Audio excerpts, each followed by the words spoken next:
All right, so hi everybody. So today we meet with the human resource management courses, and then today we have a second meeting. Third meeting for the second materials, and then I just take this video like at midnight, but it's okay. I hope that you are in a good condition now, and then yeah, as our syllabus in the first meeting, if you still remember and open it, uh, now we will try to discuss and define about the models of human resource management.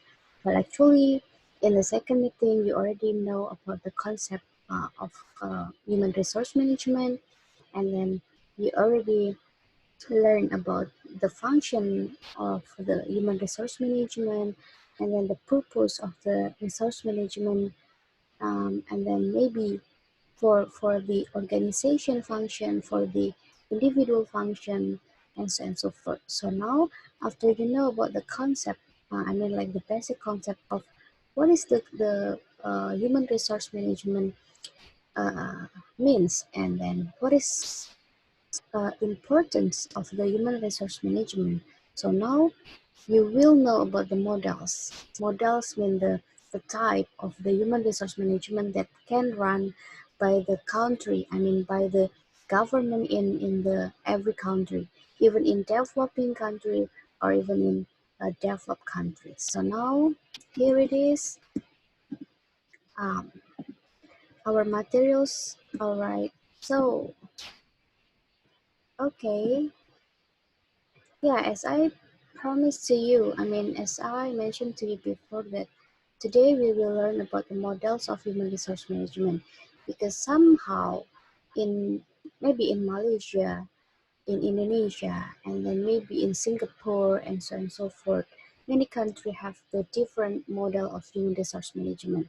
How they run the government, but how they run the bureaucracy, like human resource in the government, is based on the condition of the state or the country. So, well, actually, in our book, like a book that written by Pak Awang, Pak Mas Ekomi, and so on and so forth.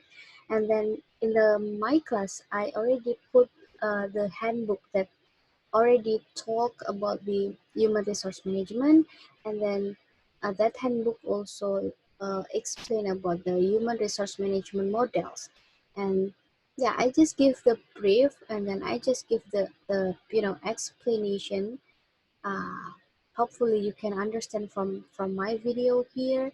And then moreover, if you want to know more about the models itself, you can read the book. First, read the book. Our mandatory books, and then for the handbook. So to understand about the models of human resource management, uh, of course, after you see this video, and then you learn new things, you also still can read the book. There are two books. The first is mandatory books that written by Pawang and friends, including me, and then second one is about the handbook that I already uploaded in um, our my class. Well, actually, again, for instance, that this materials or these models or this subject, this material just tend to provide an organizing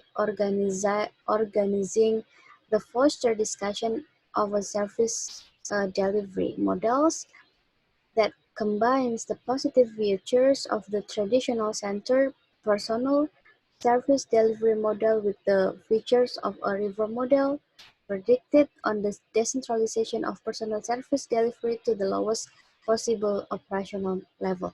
So this word I just this statement I just cite from the handbook, that the model of human resource management, there are four. types or four models that we can learn, and then this one is just explain how to transform. I mean, like the fourth model of the human resource management have the transformation. I mean, like from the traditional, after that reform model, and then predict to decentralization, and then operational level, and so on and so forth. So this concept, I mean this statement, give you a picture or give you illustration to know about the fourth um, model of human resource management. So the disclaimer or is that although no one models can address the particular needs and concern of every one public organization, this discussion is intended as a step toward generating introspection in the field with the ultimate goal of creating and maintaining a viable and relevant home for the practice of personal and human resource management in public organization.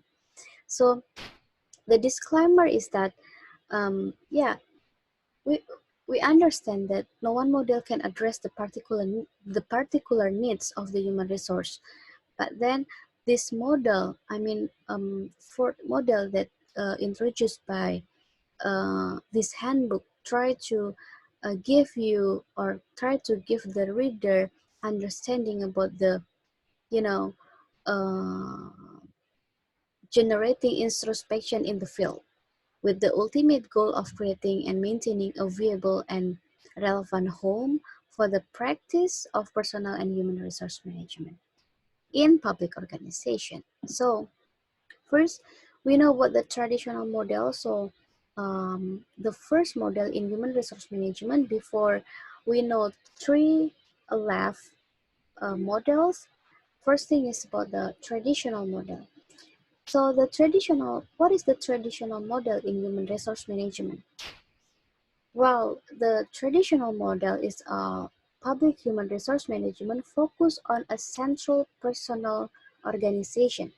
So the keyword is, once again, the traditional model is public human resource management focused on a central personal organization, detecting rules, procedures, ostensibly to achieve fairness and equity in public organization. Well, actually, the things here is try to uniformity, the rules, the power, the policy, and yeah, everything that belongs to human resource management, it will be same. You know, like if if we are talking in Indonesia, we have the central government and also the local government. In the last statement that I give to you, this this traditional model is used top-down patterns. So that's why the top-down patterns is strengthened by uniformity. So it means that every policy, every rules, every powers is passed on the central. So it's based on the national regulation. It's based on the central government. So if we have the local government and central government, so the traditional models is belong to all the regulation, all the policy, all the regulation, all the rules is based on the national level. So that's the things, easy things to remember, that the traditional model is about the centralistic. Every decision, every policy, every powers rules is passed on the national level or central government, right? So many things that uh, you know uh, just assigned by the central government should um, apply to the local government also. So that's the traditional. So actually, um, the uniformity of rules is claimed by followers of the traditional model will provide a positive benefits in the form of fairness for all employees. Yeah, because the regulation is based on the central government. So, like for example, Java, Kalimantan, Sumatra, Papua also belongs to the central government. So it's will not talking about the pot, um, potential of the local government, or maybe about the condition in local government. All the things, as I mentioned before, is belongs or is based on the central government policy. So it will be give the positive impact for the fairness for all employee. Like for example, if we are talking about the salary, if we try to, or if we are in this model, in the, if a state are belongs to this model, use the traditional model. So about the salary, even you are in Sumatra, even you are in Java, even you are in Papua, the salary is same. I mean, Papua Kalimantan is the infrastructure not um, not good as in Jakarta, or maybe in Java.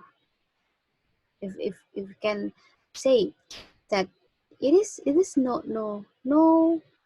not will be the problem, you know, because the traditional model is just state that all the policies, all the regulation just belong to the central government. So the example is salary. So all the employees will have the same salaries.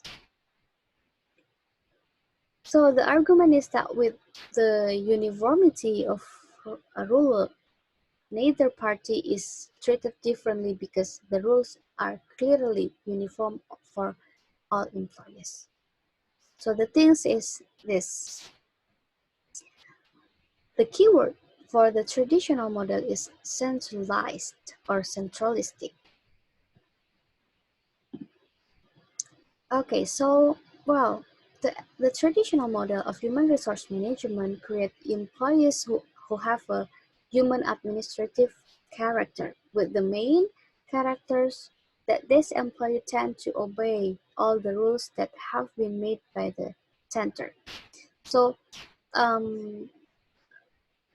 okay, so this statement I already mentioned to you that, yeah, the rules, the regulation, the policy is all belong to the central, or this center government.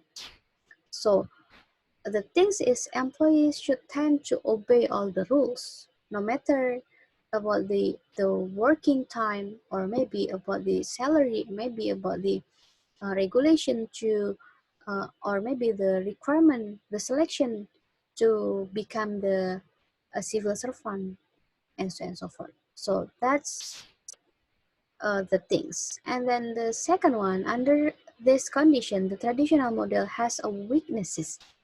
Yeah, sometimes, if you still remember in the first explanation, that traditional model have the positive impact, right, for the fairness, but then sometimes the traditional model will give the weaknesses. So it is that traditional model will only create administrative bureaucrats without being able to create innovation in service to the community. Yeah, because you know everything just assigned, or everything just regulated by the central government. So the employment, or the employee cannot have the innovation, cannot like be creative to serve the community, because all the things already managed by the central. So as a bureaucrat, as the human resource in government, you cannot do anything, because all the things already set up, already assigned by the government, the central government. So it means this condition will be say that this traditional model will belong to the paradigm of old public administration. If you still remember in maybe a second semester, you learn about the bureaucracy, right? So in bureaucracy, we know about the pathology or maybe the paradigm. So the paradigm of bureaucracy is old public administration, new public management, new public service, and maybe new public governance, right? So if you still, I hope that you can recall or remember about the old public administration. So here, the things I think the second things that you have to be highlight, um, uh, beside the centralistic, the second one is the traditional model will give the overview or will give you the point of view of the public all public administrations side. And this one I just give you to remember that all public administration for the theoretical foundation is political theory, and then native social science. Rationally is, yeah, you see here administrative rationality. Okay, I think you can recall your mind to the remember this paradigm, and then you can open your book about the bureaucracy again. Well, second one is about the reform model. So first, remember you already know about the traditional model. What is the characteristic of the traditional model? You can remember or you can highlight two things. First thing is about the centralistic. So if you already know about the meaning of centralistic, I think you will know, and then you can define by yourself what is the centralistic. But the key points or the keywords is that the traditional model give the centralistic approach or centralistic mode. And then second one is about the old public administration paradigm. So that's two things that you can break down uh, to redefine or to define the definition about that two things by yourself. All right, so second one is about the reform model. Reform model means that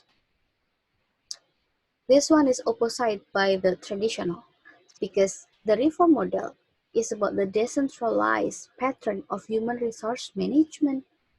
So the things for the reform model is first decentralized decentralized pattern of human resource management. What is the decentralization? You already, I think you already know, and then you already learn about the decentralization, right? So, well, um, in this model, in a reform model, the regions are given great authority to regulate their respective employees. So those the uniformity of rules, policies, and procedures, which is the main feature of the traditional model, is no longer present in this reform. So totally different. So if in traditional model, all the policy, all the rules, all the procedures will assigned by the central government, but in these models, because we know about the decentralization, it will be decentralized by the region. So who will be um, person in charge for the rules, policy, and procedure? So each region has its own human resource management regulation, but with a note that the human resource management regulation made by this region do not conflict with higher regulation. The higher regulation means the central government. Of course, the central government still have the general regulation, but the regulation in local government will be designed or will be assigned by the condition of that local government. So that's the difference. So the difference rules, policies, procedures of each region will make manager have a significant influence in the human resource government process of this reform model. So if we're talking about the managers of human resource management in local government, who they are, or who um, who that assign managers, who will be assigned the managers. So that's my question. I think you can, if you uh, just pay attention for my mentioning about the decentralized and then about the example, I think you know who is the managers mean in the local government. So that's the additional discussion. If you can answer this question by yourself in the discussion forum, I will give you additional score for your second discussion, right? So the things or the question is just simple. Who assign for the manager? I mean, who will be uh, uh, in charge for the managers in local government? So that's the point. All right, so because of the different regulation, different rules, different policies, procedures of each region will make manager have a significant influence in the human resource management process of this reform model. So beside the decentralization or beside the decentralized, the things key point for this reform model is the managers will be have the big job for um, for manage the human resource in local government. So that's the another key points. So not the if in a traditional model, we know that all the things is set up by the government, by the central government. So the local government just receive the regulation and then just implement, done. But for the reform model, the manager will have a big job. Will have the you know um, uh, big power to manage human resource in government.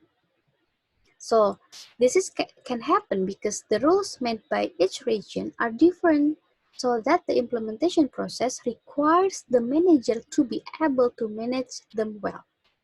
So if in the local government have a bad, I mean not good manager, it will be going worse.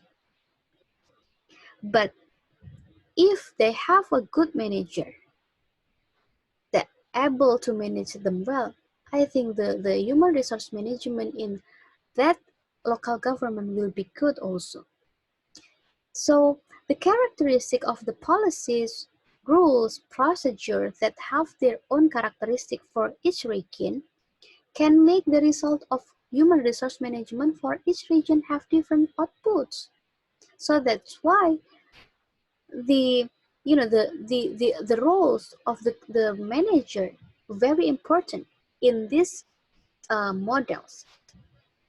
So remember, in reform model, the manager will be have a big power, will be have you know the person will be important to manage human resource in government is managers.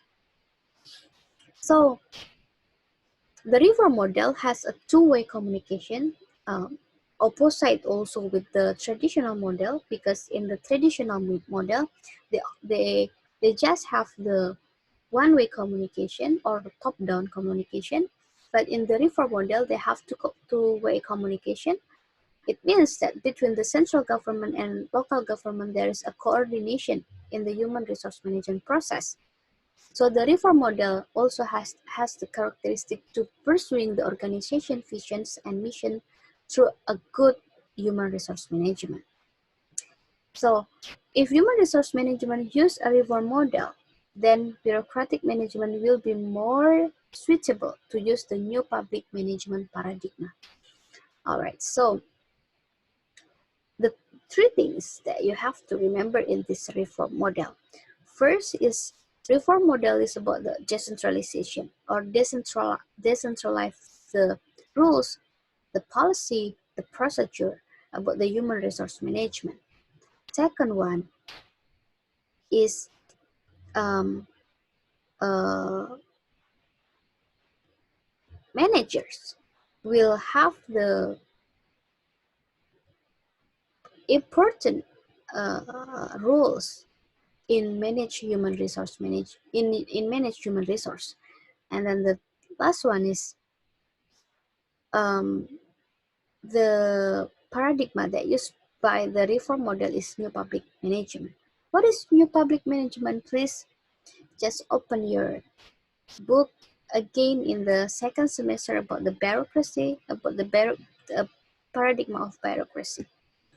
But yeah, I just give you a little things to remember that um, NPM is about the management and organization, and then uh, it's totally about the yeah decentralize something and then two-way communication, so and so forth. So please open your book to recall your knowledge about the NPM.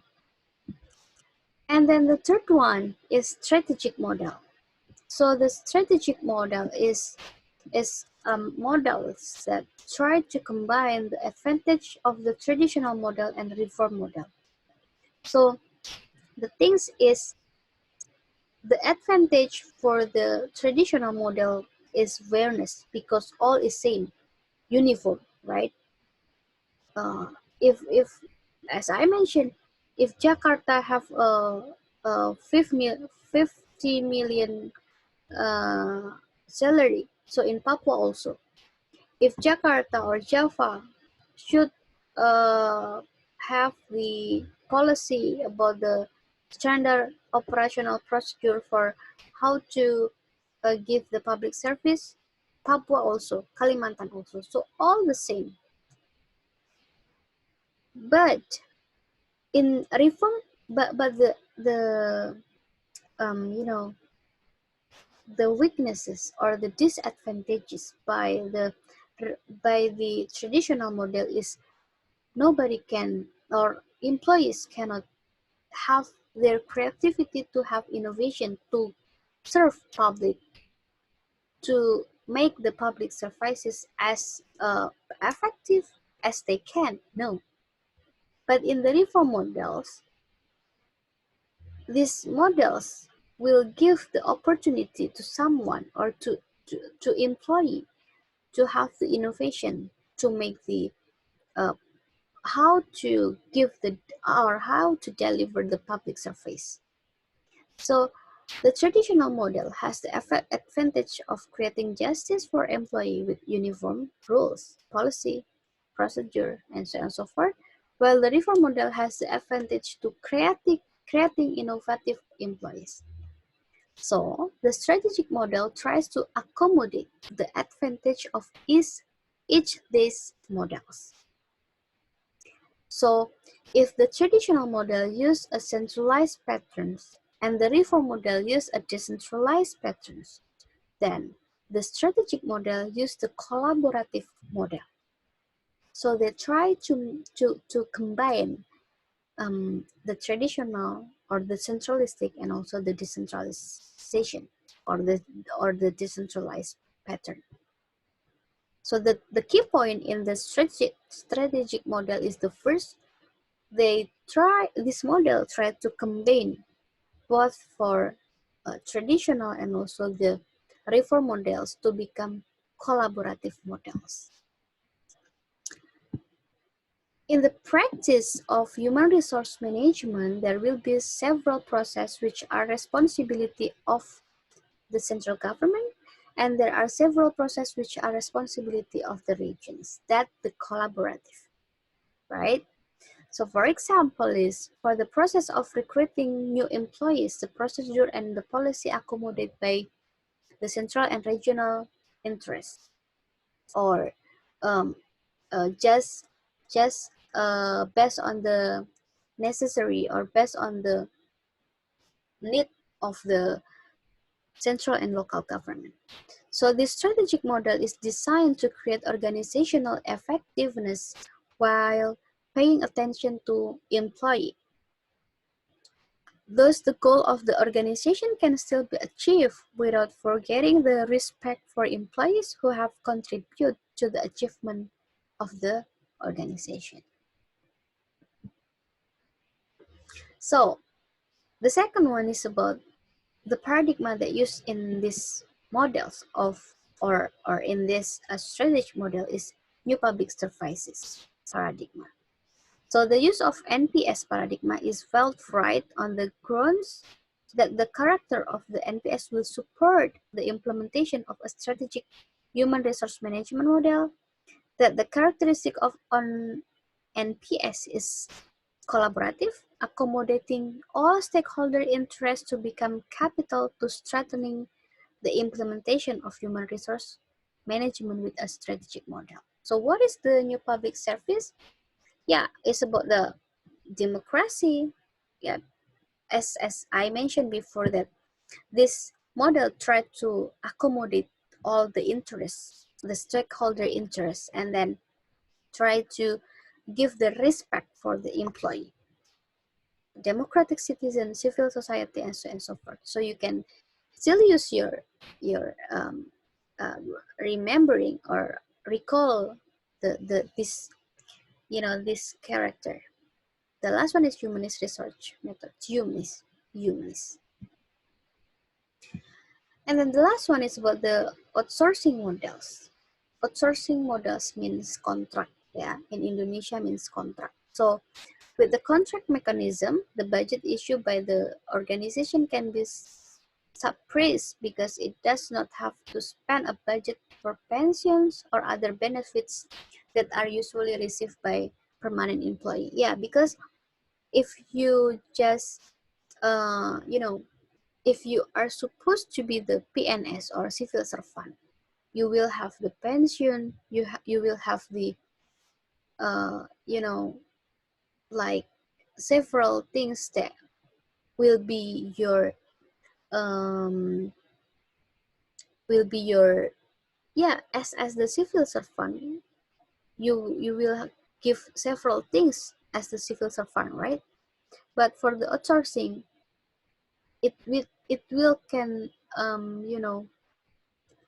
uh, suppress the budget to have the permanent employees, and then it will be the positive thing or the positive side of the outsourcing because it will can have the limited budget for the human resource. So from the management aspect, it does provide advantage in the form of budget efficiency. But from the humanist and psychological aspect, of course, this does this does not meet or this does not provide the comfort for contract employee. Yeah, like for example, not only civil servant. For example, as the experience in UMY, our university. After you finish or after you graduate, you will be there will be job opportunity in the university, right? But it will be the outsourcing models because yeah, it's just only your milestone to have another job to before you find a good job. You can try a job in you know in university. But the things is it will be different if you are only outsourcing. May you will have not serve as the permanent employees. Like for example, permanent employees will give a high salary, and then maybe give some rewards, like for example, like haji, or maybe give something rewards that that uh, based on their work. But outsourcing, no. Outsourcing only maybe 1 years, 2 years. It's it's like differences, attitude for the permanent employees and also the uh, outsourcing. So that's why from the humanist and psychological, it's totally different. So with the contract mechanism for 2 years, for example, and can be extended if still needed. Of course, this mechanism make contract employee feel uncomfortable in carry out their work. Yeah, because you know, I think anybody will, after you finish your degree, after you graduate, you will hope that you can get the job that settle after your, I mean, in your lifetime, right? But like, for example, if outsourcing only 2 years, and then after 2 years you have to looking for another job, and then blah blah blah, so it will be uncomfortable to working. That's the problem of the outsourcing. But the existence of government employees with work agreements show that the non-permanent employee model also used in Indonesia. It's about the PPPK, or employees with working agreements. As we all know that according to the law number 5 of 2014, I already upload the regulation. You can see it and then you can read it. It is stated that government employees consist of the two types of employees, namely civil servant or PNS, who are permanent government employees, and also PPK, or employees with a work agreement, who are government employees with a work agreement mechanism that can be terminated accordingly with the agreement that has been agreed. For example, me as the employees with work agreement, will the government will serve me as the PPK for about 2 years or 3 years, something like that.